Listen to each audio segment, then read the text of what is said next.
present the agenda for today. Thank you. We have today 3 speakers that will present. On the one hand, we have Julia, who is the GM of our Dubai office and responsible for all our inventory in APAC as the director of sales for APAC. And she will talk a bit about our suppliers, how it's affecting suppliers, how we're working with our suppliers, because many of you have asked us questions related to suppliers. Many of you have also voiced some concerns regarding the future inventory. So here's the opportunity to get the direct voiceover and presentation from one of our top management members of the supply team, and to ask her questions in the AKA session, in the Ask Me Anything session. We then also have Madeleine from my team, who is talking about a very successful implementation of making monetized virtual experiences available to their customers. And because many of you have asked us about bookable virtual experiences, we thought it would be worthwhile to share that experience with you.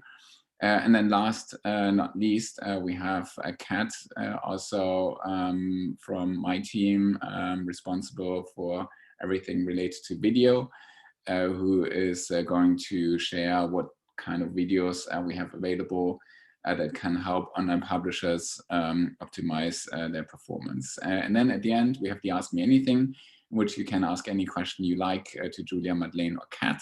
As well as anything unrelated to the presentations to me, of course, as you have been in the past.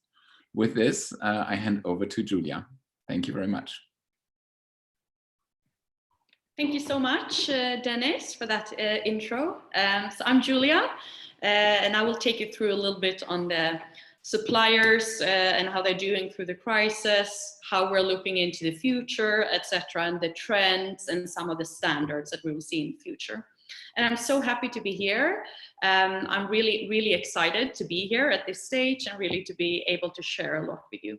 So before jumping into all of my real hard slides, let's say, I want to start with a bit of a personal story.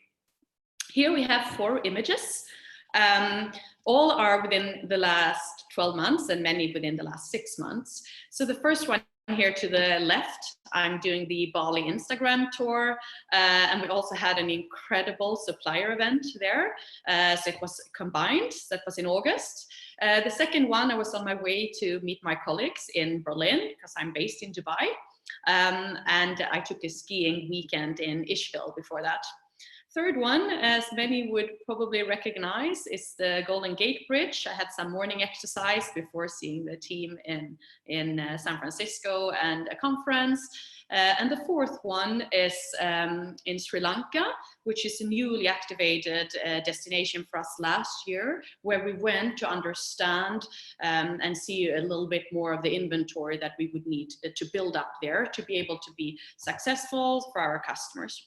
So when looking into this slide, obviously, number one, I have an incredible job, and I'm so happy to be working at GetYourGuide. But more why I bring it here. When I see these photos, it makes me smile. It makes me remember all these amazing things connected to GetYourGuide and connected to a lot of our suppliers we do, or suppliers and customers. And it also makes me dream about the future. So basically, we are having a major challenge now that's impacting everyone in the market, but it's just a phase. It's a speed bump, a bigger one, absolutely, but we'll get out of this together. And we're working a lot around this. And this is a lot what our customers are doing as well. They're dreaming about holidays, and I will talk about that in later slides. So I'm sure many of you feel the same. And this is the phase we're in right now, and which we're working a lot with our suppliers to really remember to do the best possible things we can of this time to create these incredible experiences for our customers in the near future. So we can move to the next slide, please. So how do we support our suppliers through COVID-19? Next slide.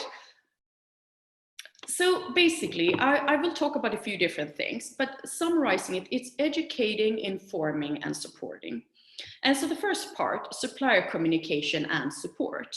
What does that mean? So basically we're having local teams across the globe, right? And we talk to a lot of suppliers in very difficult times and start to understand what do they need, what do they need to tell us, how can we support? So we put together with a lot of different departments in Get Your Guide, weekly emails with a lot of information, governmental information, recovery news, also tools that we are offering. For example, we will, in the real recovery phase, when bookings are coming back, we would waive the fee for having monthly payout instead of just once a month, if person or companies needs that, to really make sure we're getting it rolling fast. So these are things we're doing, really listening to the suppliers and seeing what they need and acting on that. Second part, which I'm very excited about, is our supplier blog that we launched. And you see the address there. So again, support, but it's also about educating, driving trust and engagement, and a lot of tips and tricks from our local teams. It's about customer behaviors, it's call to actions, and a little bit more deeper to really make sure that Get Your Guide is top of mind for the suppliers also. Third, regional webinars. We're sharing global information, of course, but I would also say a lot tailored regional info, because what we would explain in New York or Rome may not be as relevant in Bangkok, for example. So we're narrowing it down and to really create a lot of engagement as well with our suppliers. Last one, but definitely not the least ones, and something I'm very proud of, is our active local teams. We're really here to support our suppliers, to show presence, and also tell them what we can focus on and what we can impact now, which is actually a lot. And a lot of that obviously goes into a really rapid inventory expansion that I will talk a little bit more about in later slides. We can move to the next.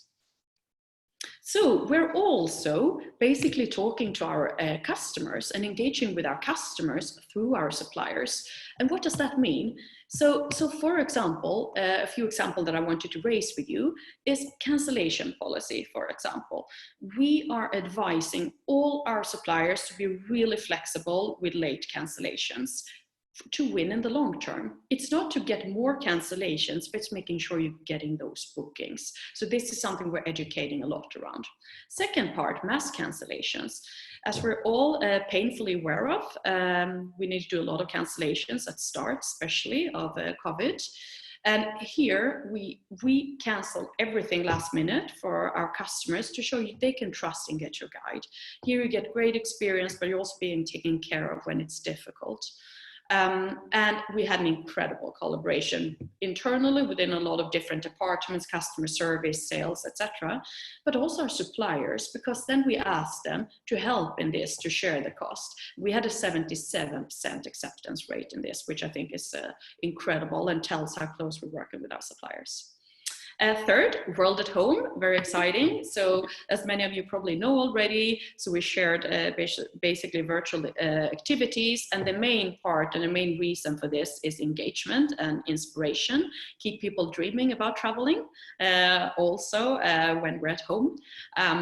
So this is kind of the key. We're also there are also some other virtual activities that's more on the commercial side that we'll hear a little bit more about later. Last part that I kind of just want to summarize, which is during COVID, we're on 97% customer satisfaction. I think that's just, I couldn't believe it when I heard it. It's just so incredibly high. And what it tells me is that customers really feel supported, and these were mainly connected to canceled tickets, right? Because that was what happened. So they feel supported.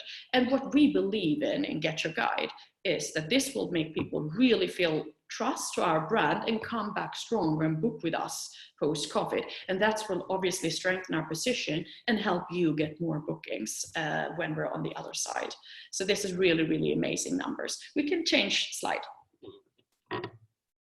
Okay, so I just want to show a few examples if you haven't seen all of them. I did a few of them myself. It's really exciting from the world from home, for example, exploring the Vatican or join a cooking class and so on. So there are a few of them just to share with you. Okay, we can go to the next. So now I'm coming into the stage where we'll talk a little bit more about trends, about recovery and post-COVID inventory standards. And basically, before moving into the next, there's a lot that we don't know. No one knows that. World leaders, politicians, business leaders, suppliers, all of us, we don't know. But there's also some trends we're starting to see that's really important. And some of the trends we've got already from China, because China and APAC overall is recovering faster because it's in an earlier stage. And some is also from other data points. So we're starting to see patterns. We can move to the next slide, please. So basically, first of all, some great news for all. We've seen both from data in China, but also from other information, that most people and the majority is dreaming about traveling and international travel. Which is obviously great, and many of them within short time, up to a year, or even some people 6 months, etc. Obviously, there's things that may not be as easy, so we need to be patient, but the willingness is there. The dreamers are out there, just like me from the beginning of the presentation. But the ones who wouldn't travel, why wouldn't they? Or why not maybe travel straight away? So first of all, fear of health and safety. So it's about hygiene. It's about, in many countries, you need to wear masks, about disinfection, about crowded places, etc. So there is a clear fear of that in many parts. So this is something we will also discuss, how we will tackle this. What we will most likely see is domestic rebound first as a second part. And obviously, number one, there's a lot of border closures, there are governmental restrictions, etc. So some of them basically cannot do international travel, but we also believe that there's a lot of people who wants to do that, more the staycation and really seeing like your kind of more your neighborhood, which is something we're also looking into in our marketing strategy. And when I say domestic, first we'll mostly look into the city and then moving out, like, so we go Rome and then we go further out and then we go to maybe the state or the country, both connected to the closures, but also connected to kind of, that's the pattern we're seeing. As mentioned, APAC, as a third point, will recover earliest. China already opened up with post-COVID standards in place. So here we can learn a lot, the rest of the world, from this, what we're seeing here in the next few weeks. Countries in APAC will also follow here. What we believe, though, as a company, is winter in Dubai could have a major potential. Why? Because a lot of our source market won't be able to travel through the key summer holiday, and will be really like excited, hopefully, if things are turned around, to travel in the end of the year. And the peak season, the best time to visit Dubai, is from October until March. So we see that this could be a big potential for you as well to think about. And product trends seen in China, also seen in other areas, to be fair. So price, premium is more important than cheap, question mark. Here's some different thoughts around this. So when I say premium, we believe, and seeing in a lot of data, that people would be able to pay a little bit more for the safety measures, etc. On the other hand, many companies believe we should really target these customers that are out there and should do it via discounts. So I put a little question mark here. I think we will see things from both sides, but the price will be important, is clear. Family friendly and nature activities. Why so? Basically, family friendly could also be connected to we're spending a lot of time with our family and closest people right now. But then also nature. It's more coming out and experience maybe wider spaces, not so crowded, etc. And the third one we're seeing in a lot of data is we will definitely see a lot higher demand for smaller group sizes. So these are few things. We can move to the next, thanks. Okay, so if we're then looking into customer behaviors and also obviously recovery and the inventory standards we can expect. So booking behaviors first, they will be online and they will be in advance. So here's a great opportunity for OTAs. Basically, people don't want to chat, they don't want tickets, they don't want paper. It's all connected to the hygiene. So here, long-term availability will be a key for our suppliers, and we're already educating around this. And everyone wants to avoid as much as possible all lines and crowds. And as mentioned before, we need to look at a world with a lot of more flexible cancellations, which is something that's a key objective also for GetYourGuide and sales in this quarter. Staged reopenings. Okay, so many museums in Austria, Germany, Italy, and Switzerland open already in mid-May, which is great news. In those, we'll see a lot of domestic customers connected to what we've already been discussing earlier. So operations, hygiene, and safety. In many, especially attractions, we will initially see decreased capacity to meet those new standards. We will see amended opening hours, not all the time shorter opening hours, but amended. I will bring this in an example later. Touchless, social distancing metrics. In Scandinavia, for example, is just 1 meter. Here in Dubai, it's 2 meters. Could be a few different areas there, but there will be definitely those type of metrics in place. Masks and body scans, temperature checks, etc. And group size private. Smaller groups, we would also likely see self-drive options that you go to the attraction or the activity yourself instead of a bus.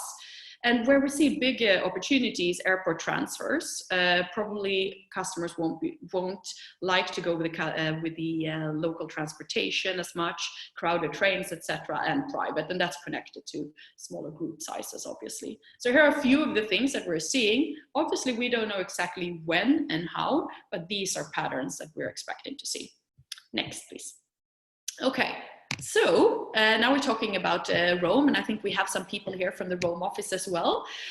So basically, attractions will need to change. And here I think is a great example of Vatican, who is an example of rapidly adapting. So we're starting with a much lowered capacity, so shy of 5K visitors per day instead of 30. Will be regional visitors, so they will only come from Rome and Lazio region due to restrictions. And then the third one, adapted opening hours, which I think is really cool and interesting, is that they will be opening in the evenings to target potentially Italians who would go after work before they open very early to have a lot of different attractions to be visited by a tourist. But now it's a little bit of a different landscape. And then price and operations. Here we're seeing the discounts. They would target family because schools are closed.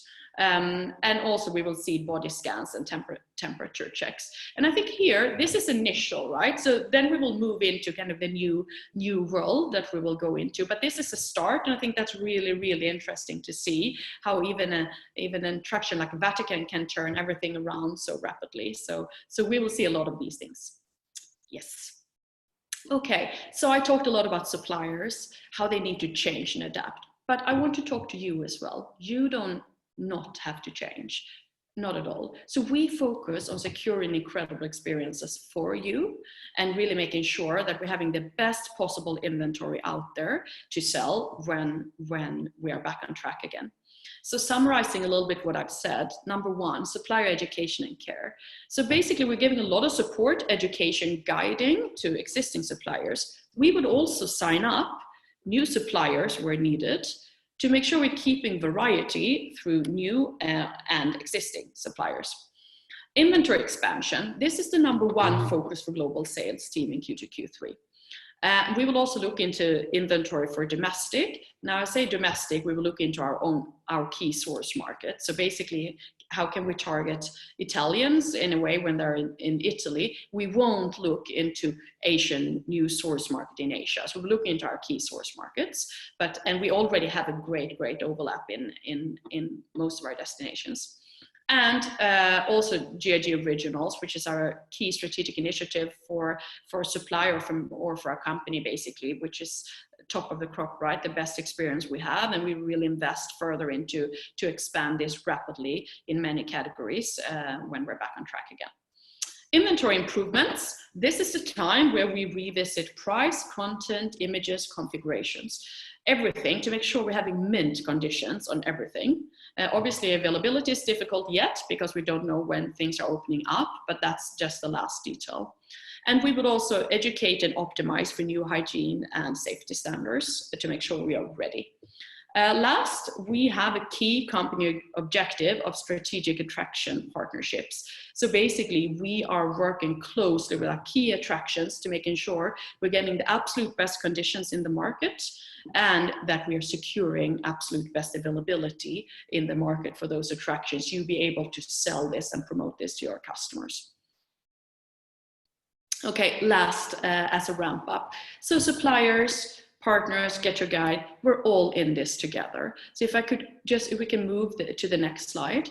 So we're in it together and we will come out stronger together. So let's face it, we're all impacted.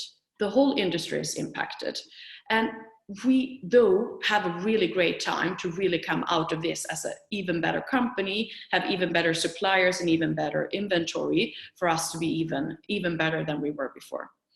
I also wanted to kind of acknowledge the fact that this is a professional and personal change. It's been very difficult times. I understand it's been very difficult for many of you, for our suppliers, working from home.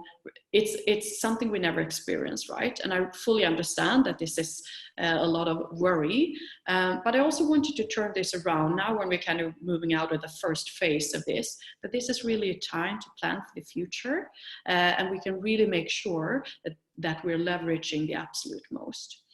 And with that said, the ones that we believe will really come out of this the strongest are the ones who are really able to adapt rapidly to change. It will be a different world. We need to accept that fact. We will need to do a lot of changes to the inventory, which we are educating our suppliers, because the world will be different.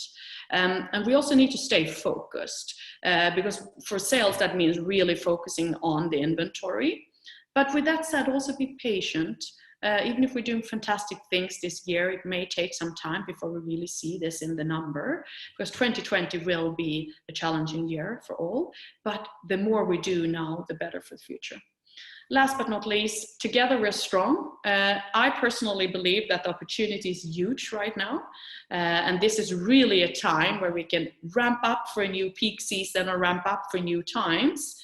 And we are certainly doing that on the supplier side, really making sure that we come out stronger from this. And that, with that said, I would just like to really thank you for everything you've done so far for our customers and your customers, and for your commitment from being here and for really riding this through together. I'm sure we will succeed. And thank you so much for being here. And that's it for me. Thank you. Cool. Thank you, Julia. That was a great presentation. And hello, everyone. I'm Madeline, Business Development Manager. And circling back to the topic of monetized virtual experiences, we really wanted to show you a real case example from a partner that has successfully integrated these. And I think you're all familiar with Kayak, so the OTA where you can book flights, hotels, car rentals, and tours and activities.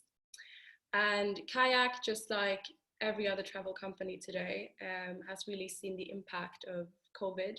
And just like many of you guys, right now they're looking for new ways to add value to their customers, and also new ways to maintain customer engagement in the short term and today. So one solution that has come out of this and that just launched last week, so this is fresh, is something called Kayak at Home. So what this is, it's basically a virtual travel content hub, which consists of our virtual activities, amongst other fun things that simply inspire and engage the customer today. So on the right, you'll see an example of how this integration looks like. So what you're looking at is basically a dedicated landing page for things to do at home. So on the top of the page, you'll see inspirational destination guides, that include virtual activities or links to virtual activities. In the middle of the page, you see a custom widget that leads directly to the white label for the virtual activities. And on the bottom of this page, you can't see it, but they basically have color in pages with different travel scenes from these destinations, kind of as a fun added thing to do. So this was something that was launched on the 27th of April last week. And to raise awareness from this, they've also done a bunch of CRM campaigns and social media pushes. So now that you've seen the integration, I'm sure you're curious about the results of this. So if you move on to the next slide, looking at the impact, we can see that within just 1 day of going live, this integration was already a hit. So looking at both traffic and booking, we can see that the levels spiked. And also the CRM and social media pushes that were done on the 30th of April really helped bring it up to what we call Burj Khalifa levels. Looking at the conversion rate, we can see that the initial CR is 2%, which is quite good considering that this integration is essentially an MVP and we have not optimized it. So I think it's proof that virtual activities is something that is relevant for the audience that visits this landing page. Moving on, or if you go back to the previous slide. So looking at what people are booking, I think it's quite interesting data to see that around 50% of bookings were all relating to cooking classes. So yeah, this is something that we see generally also, and worth mentioning is that this data is specifically for Kayak and specifically for the US source market, but in general we also see that the cooking classes, at least right now, are the most popular ones. Moving on to the next slide, just to summarize some learnings from this integration and some things that I think made Kayak really successful. The first call out that I wanted to make has to do with capturing the momentum. So Kayak had a really quick turnaround time for this integration. It took them around 2 weeks to go live. And they also kept the implementation quite straightforward and simple. And I think this is important because this whole topic is something that is relevant today, right? And I would encourage you to do the same. And a tip here is to make use of the ready-made banners that our marketing team has put together. So these are available in different sizes, and on the bottom right you can see an example of how this one looks like. So this is something you could integrate on your pages with a deep link behind it, and it's quite quick. The second call out that I would make that I think contributes to Kayak's success has to do with their messaging. So they're quite personal in their messaging. I pulled an example from Kayak's Twitter where they made references to, you know, the lack of weekend plans and the fact that they've got us covered. Also talking about being in our sweatpants, which I know we all were this weekend. And I think this is really important because now it's about establishing a connection and a conversation with the customer and also building relevance, right? And I think that this messaging could really be a contributing factor to the high CR that we see, and something that I would encourage to also incorporate into your content. The last call out that I would make also has to do with building relevance, but using data insight to do so is right. So we are also here to help in this regard. So for example, we just share the data now that cooking classes seem to be the most popular theme. And we aim to share more insights like these to help you craft content that is really relevant for your customers right now. So with that said, we currently have 21 virtual tours live, and I really look forward to doing the most of what we have right now and seeing your integrations with these tours and seeing how you all bake it into your own content. And that's it from my end. I think, Dennis, did you have some points to fill in here? Yeah, I am, yeah. Thank you, Madeleine. Really, thank you very much for sharing this. And I wanted to really say that I love this example because it really incorporates how we have been working together with all of you. I think 4 weeks ago or so, for the first time, we were asked the question whether we could also make or add bookable virtual experiences. A couple of weeks later, we had added some bookable virtual experiences to basically test the grounds and see how it works. Super quickly, even large partners such as Kayak is turning it around, implementing it, and within less than a week, we are already sharing the results with you, just to bring you up to speed on our learnings and give you the opportunity to explore whether that's also relevant for your customers, for your audiences, and including the sharing of some learnings. So first of all, that's why I really love this example, and thank you very much again, Madeleine, for sharing this, and thank you also to Kayak to allow us to share it so explicitly. Then second, I also wanted to point out that beyond the number of bookings, which in this case is quite impressive as a number, more importantly, what many of our partners are really seeing as one of the key challenges is how to keep their customers engaged at a time in which they don't book concrete physical travel experiences and even like physical travel trips. So it's really important for them to keep their customers engaged. And that was the primary reason why they were so interested in featuring this, because it enabled them to basically engage their customer base. And much more important than the bookings is actually how many have seen it, how many have explored it more deeply. And then the third and last comment I wanted to make is, of course, doing something like this can also help you building up audiences. It can be used for prospecting, it can be used for retargeting, it can be used to build look-alike audiences and build up your audiences. So it can actually be used in many additional ways, which can even outweigh the immediate benefit of the bookings that are generated. And last not least, I should also call out, we are doing this as a series of tests. We want to see whether there's like a real customer demand for this. So far, this is a successful case study, but we still are testing. We haven't yet made like any shift to acquire much more virtual experiences. So it's still in the piloting phase, just to be clear and manage expectations. With that commentary, I hand over to Kat. Hello, thank you very much, Dennis, and good evening, everyone. I'm excited to be part of the Partner Forum this week.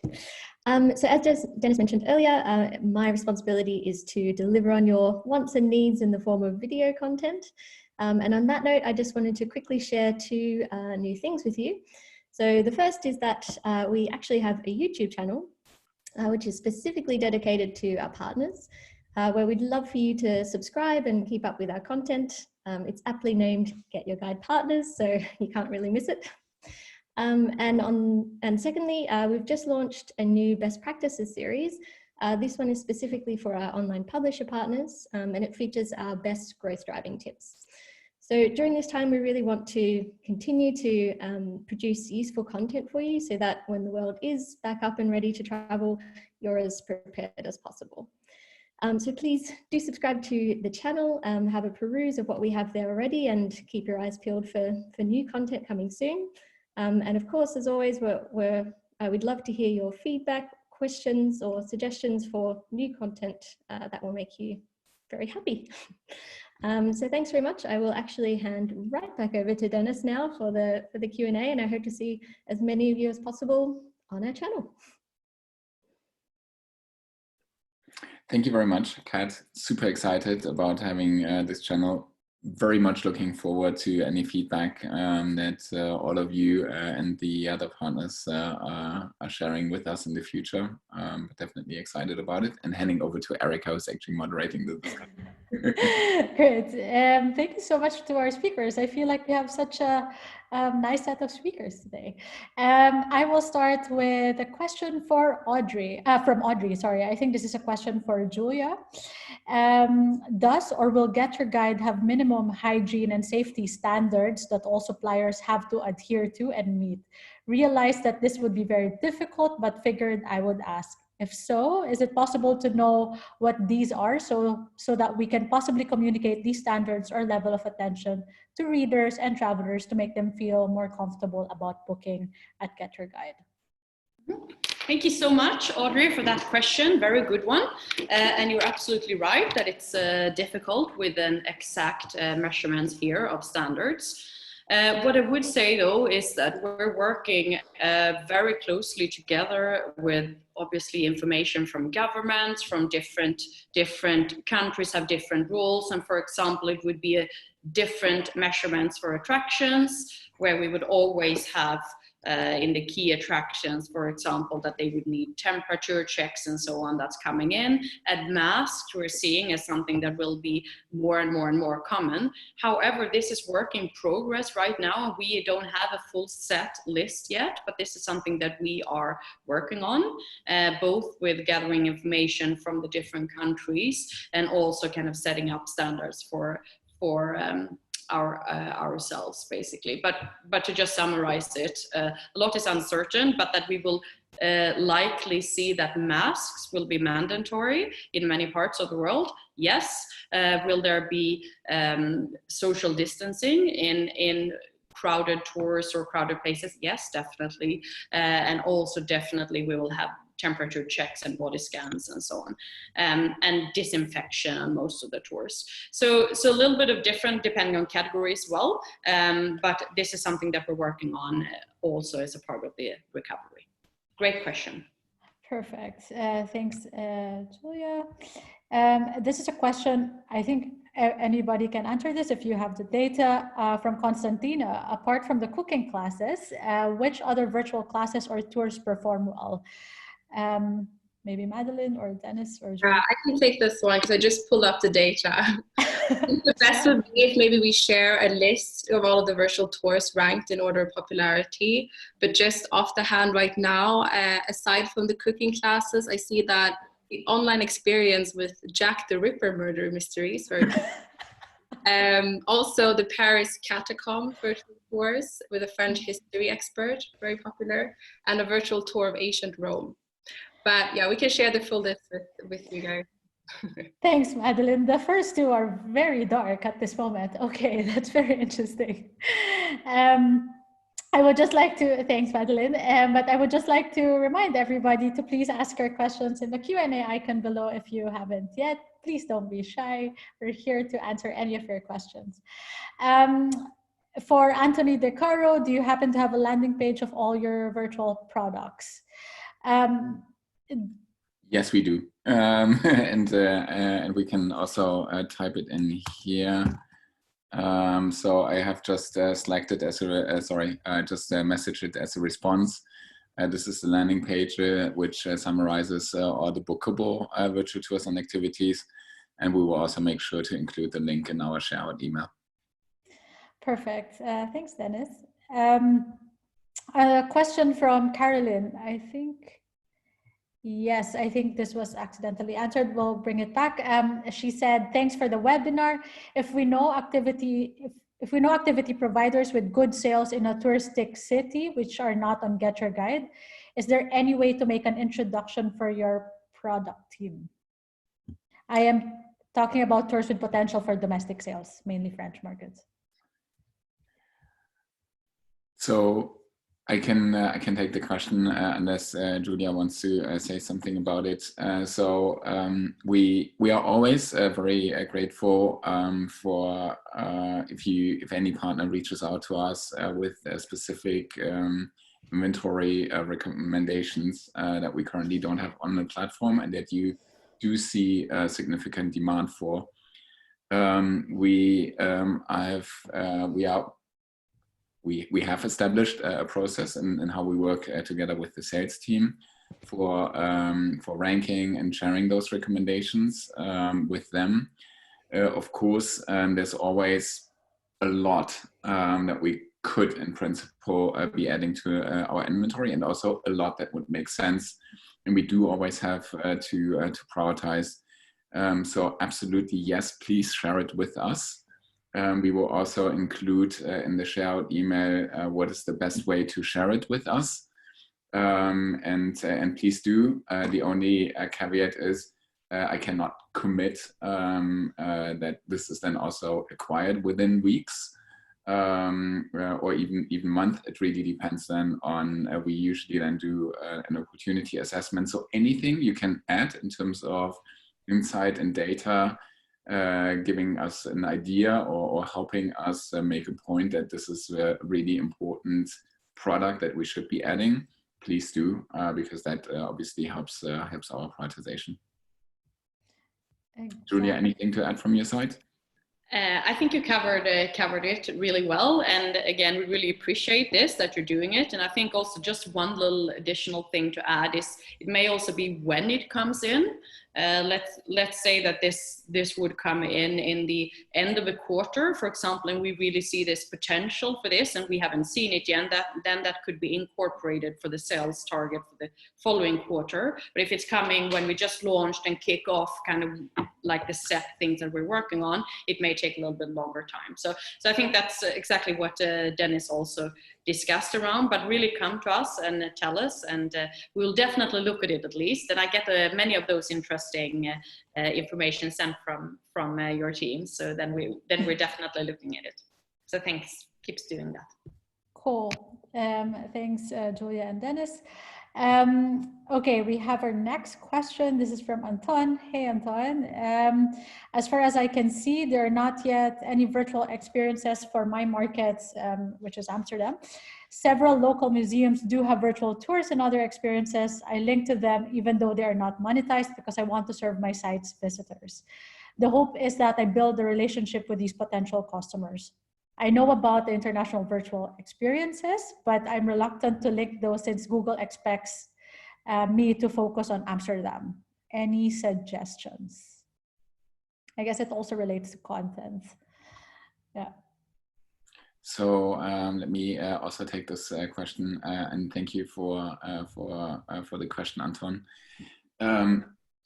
First of all, your strategy is absolutely right. I think it does make sense to also link to non-bookable or non-monetizable virtual tours that are relevant for your audience.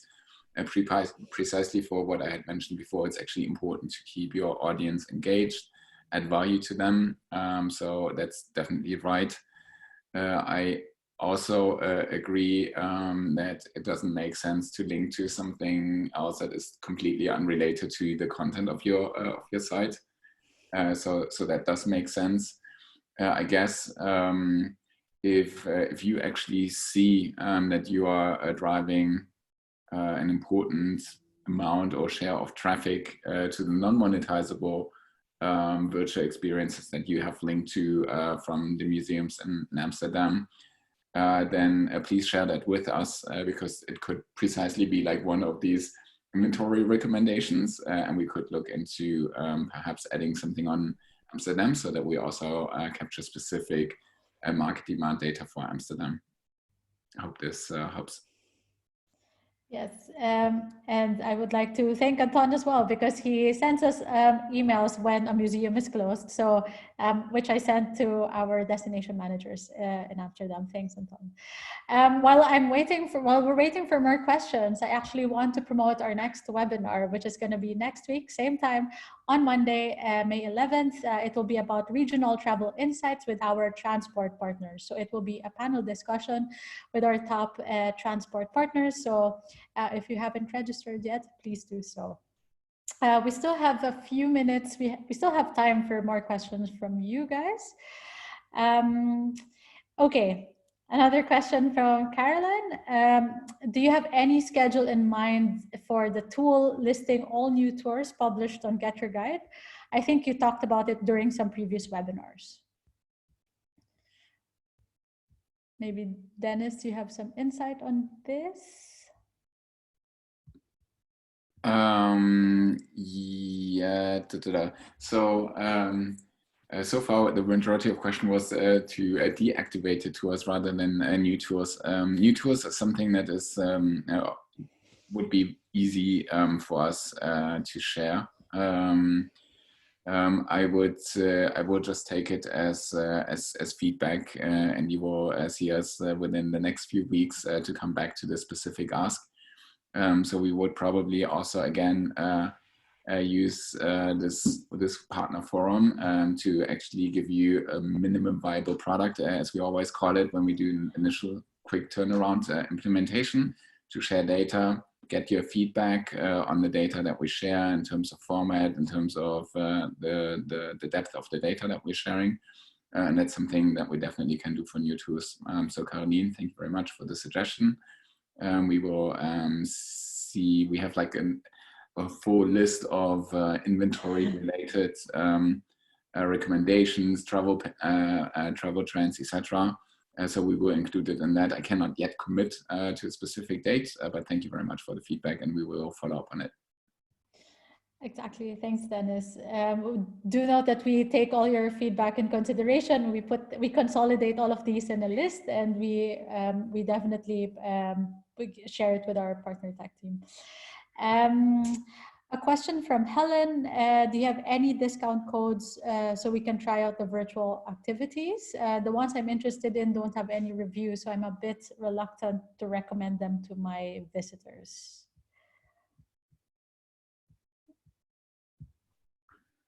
I can also take that one.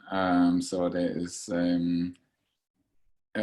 so there's no obviously there's no published code that you could be using, Helen, but we can follow up one-on-one, and of course you can we can help you with that.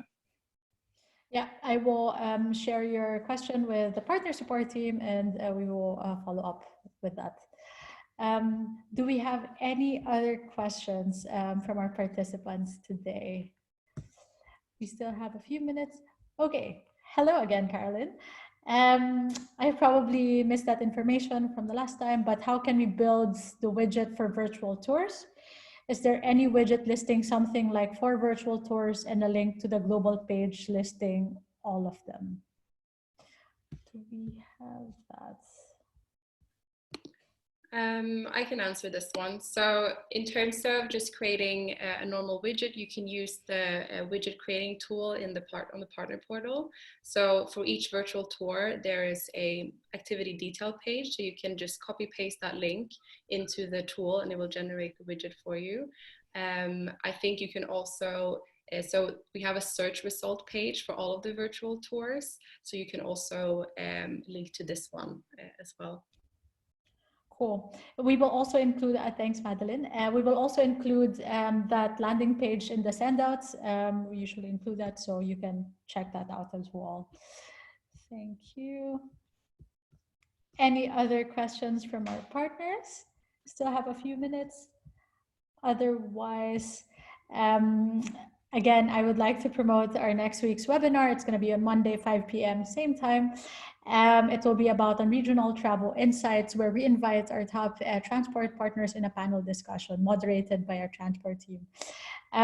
With that, I think we can close the webinar for today, Dennis. Cool. We would like to say thank you to all our participants for today. If you have any other further questions or you thought of something that you missed out on today, please don't hesitate to reach out to us. And Dennis, if you want to say something, or well, I always love to close with a big thank you. Thank you, of course, to Julia, Madeleine, and Kat for presenting today. Thank you to all who participated today's call and for the many questions that we received. Really appreciate it. We always keep working on your feedback and suggestions, so please keep them coming.